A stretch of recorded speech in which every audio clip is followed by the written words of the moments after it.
Good day, here is the news at noon. First, the highlights. LASMA warns motorists against exceeding speed limits as federal government set to reopen Third Mainland Bridge. Federal government plans pilot scheme of student loan for public institutions.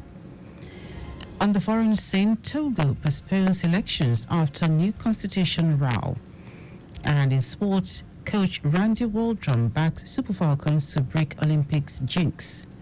Now the details. I am Dele Agadumo. The Lagos State Traffic Management Authority, LASMA, has warned motorists to maintain speed limit while driving on the long stretch of the newly renovated Third Mainland Bridge linking mainland and other parts of the state.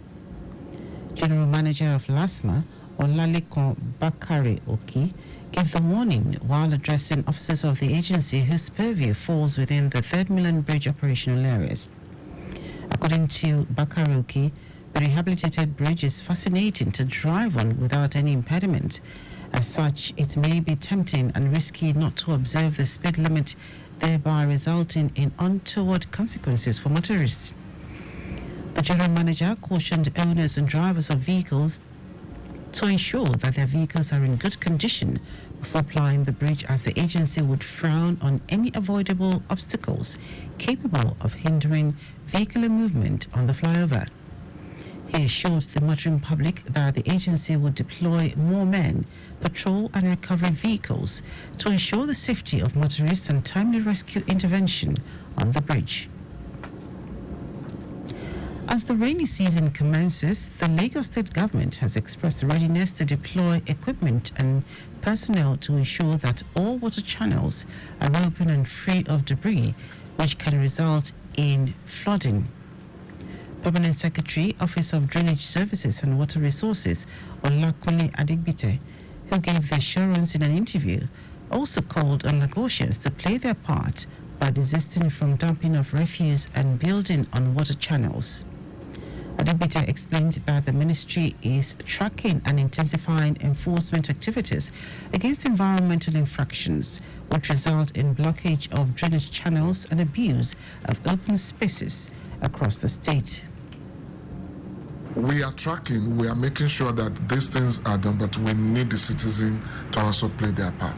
Again, there are some areas that flooding is inevitable, just as you mentioned, the low-lying areas. What we know that we have been doing over the years, and what Lagos State has even gone a step higher to make sure that we have relief camps. There are about 3 or 4 relief camps within the state, and usually they are taking their maybe for the period 1 or 2 months when the area is inundated. So I expect that they should cooperate and make sure that their own life is also not at risk. The Permanent Secretary added that following the ban on styrofoam by the state government, the state has recorded 70% compliance, and the ministry is monitoring markets and restaurants to ensure total compliance. The Nigerian Navy ship NNS Beecroft has discovered an illegal fuel depot at number 3 Silverbird Road in Lason, Lekki, and arrested 5 suspects. Commander NNS Beecroft, Rafiu Oladejo, while briefing newsmen, said the discovery of the illegal fuel depot was sequel to credible intelligence they received on suspicious activities taking place at Elegushi Beach. Oladejo said this necessitated the deployment of NNS Beecroft's quick response team to the location, which resulted in the discovery and arrest of the suspects. According to him, the leader of the syndicate, Ahmed Ario, alongside 4 other persons, were arrested in a private apartment where they carried out their illegal activities. Oladejo added that the illegal fuel depot contains 8 storage tanks of 50,000 litres capacity each, laden with about 57,000 litres of AGO, a tanker laden with about 7,000 litres, a bus with 30 jerrycans laden with about 1,500 litres. Now to the rest of the stories. The Nigerian Education Loan Fund says it will begin a pilot phase of the student loan scheme with applicants from public tertiary institutions. This includes students of federal and state universities, polytechnics and colleges of education. It also expects President Bola Tinubu to soon appoint a chairperson, a managing director, and 2 executive directors as part of his executive management team. Spokesperson for the fund, Nasir Ayitogo, affirmed this to newsmen, citing the provisions of the Student Loans Access to Higher Education Act Repeal and Reenactment Bill 2024, which the President Tinubu signed into law on Wednesday. Ayitogo noted that the president is expected to launch the scheme after appointing qualified persons into the offices provided by the new law. According to the act, the appointees shall hold office for 5 years. Today is International Day for Mine Awareness and Assistance in Mine Action. On 8th of December 2005, the United Nations General Assembly declared that 4th of April of each year shall be observed as the International Day for Mine Awareness and Assistance in Mine Action. It called for continued efforts by states with the assistance of the United Nations and relevant organizations to foster the establishment and development of national mine action capacities in countries where mines and explosive remnants of war constitute a serious threat to the safety, health, and lives of the civilian population. This year, the day is advocating for a greater awareness of the needs and rights of all people with disabilities in conflict and peace-building settings. It is also bringing attention to the 5-year anniversary of Security Council Resolution 2475, which calls upon member states and Security Council members to protect persons with disabilities, ensuring they have access to assistance and are included in conflict prevention and peace building. Now to foreign news. Togo has postponed parliamentary and regional elections amid tensions following a controversial constitutional reform. The reform, approved by lawmakers last week, replaced the presidential system with a parliamentary one. It also hands executive power to the Prime Minister, reducing the presidency to a symbolic role. The presidency announced the postponement of the elections on Wednesday, but did not give a new date for the polls, which were initially due to be held on April 20.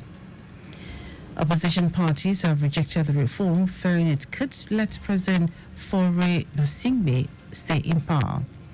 He succeeded his father, Gnassingbé Eyadema, who died in 2005 after ruling the country with an iron fist for 38 years.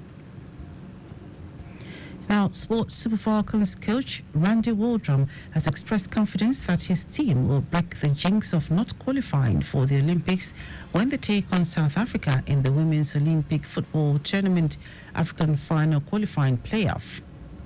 He also expressed concerns over the talents of Bayana have in attack. In a chat with newsmen, Waldrum noted that the team can continue to move on and be a major player on the world stage. The Falcons have missed 3 consecutive Olympic Games: London 2012, Rio 2016, and Tokyo 2020. And that ends our news at noon. Just before we go, please do not drive beyond specified speed limits. You can follow us and like all our various social media platforms: X, Traffic Radio 961, Instagram, Lagos Traffic Radio 961. Subscribe and watch our news and programs live on YouTube at Traffic Radio 961. You can also visit our website at trafficradio961.ng. Did you know that the Sanwo-Olu administration organized a forum for women across the 57 local government and local council development areas in the state with a view to enhancing their productivity and economic growth? You can get more details on the Lagos State Government website. To end the news, are the highlights of the major stories. The Lagos State Traffic Management Authority, LASMA, has warned motorists to maintain speed limits while driving on the long stretch of the newly renovated 3rd Mainland Bridge linking mainland and other parts of the state. The Nigerian Education Loan Fund is set to begin a pilot phase of the student loan scheme with applicants from public tertiary institutions. Also told you that Togo has postponed parliamentary and regional elections amid tensions following a controversial constitutional reform. The reform approved by lawmakers last week replaced the presidential system with a parliamentary one.